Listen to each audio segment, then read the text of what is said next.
Manager buyer crop science limited. আমি basically buyer সিমিনিসের vegetable seeds পোর্টফোলিওটা দেখি বাংলাদেশে। তো আজকে আমি আছি বগুড়া সদর উপজেলা বাঘোপাড়া আর মহিষবাতান স্কুলের সামনে আমাদের একটা চাষি ভাইয়ের জমিতে। আজকে ফেব্রুয়ারি মাসের 3 তারিখ 2025 সাল। আমরা 2024 সালের আগস্ট মাসে আমরা বায়ার ক্রপ সায়েন্স একটা নতুন জাতের টমেটো বাংলাদেশে লঞ্চ করেছিলাম। সে জাতটা যোদ্ধা।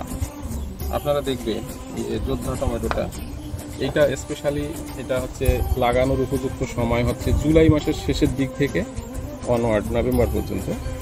বাংলাদেশের সবার আগে রাজশাহী থেকে শুরু হয়, রাজশাহীর গোদাগাড়ি ওই এলাকা আগাম টমেটোর জন্য একটা উপযুক্ত সময়। আজকে যদি রাজশাহীর কথা চিন্তা করি, ফেব্রুয়ারি মাসের এই সময় ওখানে কিন্তু আর টমেটো নাই। তারা কিন্তু মাটিতে করার পরে ওটা ভেঙে দিয়ে তারা এখন ধান লাগাচ্ছে। তো আমরা যে জায়গায় বগুড়ায় বাঘোপাড়ায় যে জায়গাটাতে আছি মহিষবাতানে, সেটা যোদ্ধার একটা মাঠ। আজকে যদি ফেব্রুয়ারি মাসের 3 তারিখ আমরা যোদ্ধা টমেটোর ক্ষেত্রে বলছিলাম এই জাতটা সেমি ডিটারমিনেট টাইপের প্ল্যান্ট, মানে উচ্চতা প্রায় 5 ফিটের উপরে হবে।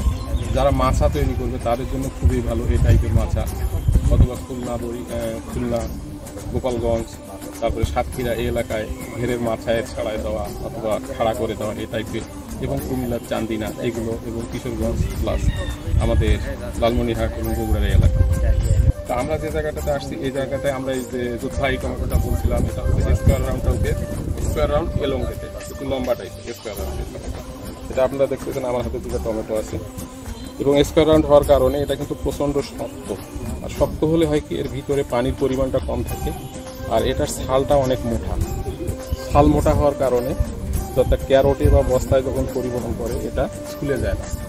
আর এটার আরেকটা জিনিস যোদ্ধা টমেটোর শাইনিংনেসটা খুবই অ্যাট্রাকটিভ। এটাতে কোনো বীজটা দেখা যায় না ট্রান্সপারেন্টলি, শক্ত হওয়ার কারণে। এটাতে পানির পরিমাণ কম, চেম্বার ছোট, এই কারণে এটাতে মাংসটা বেশি, এবং এটার ওজনটাও কিন্তু এই কারণে বেশি হয়।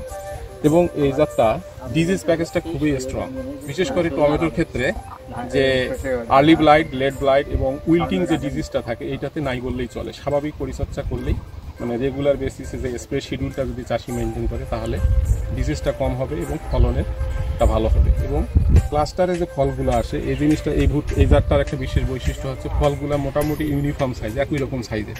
আপনারা যদি দেখেন এখানে পাতার নিচে কিভাবে ঢাকা আছে, এটা আমাদের যোদ্ধা টমেটো। এখানে একটু দেখান, এটা যোদ্ধা, এই যে এটা। তো এই যোদ্ধার, আপনারা আরও একটু গেলে দেখতে পারবেন। ধন্যবাদ সবাইকে। আপনারা একটু দেখেন এখানে দেখেন যোদ্ধাটা পাতার নিচে কিভাবে ছড়ানো। এটা যোদ্ধা টমেটো।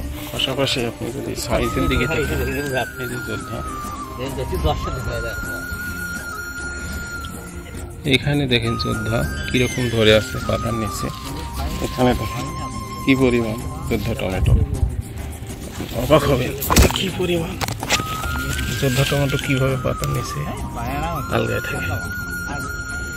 এখানে দেখেন যোদ্ধা কিরকম ধরে আছে প্রত্যেকটা ফল। এটা যোদ্ধা টমেটো। এটা মোটামুটি 65 থেকে 70 দিনের মধ্যে হারভেস্ট করা যায়, এবং এটা রোগবালাই কম হওয়ার কারণে এটা চাষি আর্থিকভাবে লাভবান হয়, কারণ কীটনাশক বা ছত্রাকের আক্রমণটা কম, এবং পাতা দিয়ে ঢাকা থাকে। এটা দেখেন মাছার মধ্যে কীভাবে ঢেকে আছে। এখানে আপনারা যদি দেখেন, এটা যোদ্ধা।